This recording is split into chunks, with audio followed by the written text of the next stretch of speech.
There was once a man who had 7 sons. And still he had no daughter.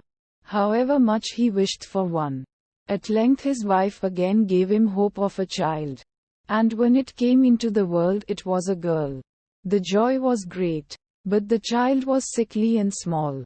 And had to be privately baptized on account of its weakness. The father sent one of the boys in haste to the spring to fetch water for the baptism. The other 6 went with him. And as each of them wanted to be first to fill it, the jug fell into the well. There they stood and did not know what to do. And none of them dared to go home, as they still did not return. The father grew impatient, and said, "They have certainly forgotten it while playing some game. The wicked boys." He became afraid that the girl would have to die without being baptized. And in his anger cried, "I wish the boys were all turned into ravens." Hardly was the word spoken before he heard a whirring of wings over his head. Looked up and saw 7 coal-black ravens flying away. The parents could not withdraw the curse.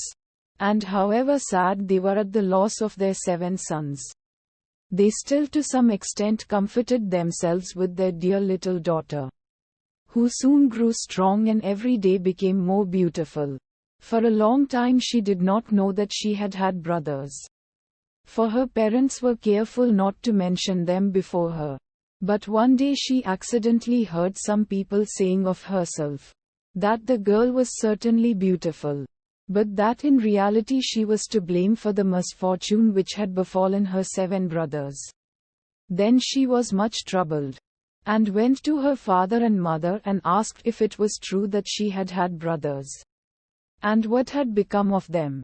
The parents now dared keep the secret no longer, but said that what had befallen her brothers was the will of heaven, and that her birth had only been the innocent cause. But the maiden took it to heart daily, and thought she must save her brothers. She had no rest or peace until she set out secretly, and went forth into the wide world to search for her brothers and set them free, let it cost what it might. She took nothing with her but a little ring belonging to her parents as a keepsake, a loaf of bread against hunger, a little pitcher of water against thirst, and a little chair as a provision against weariness.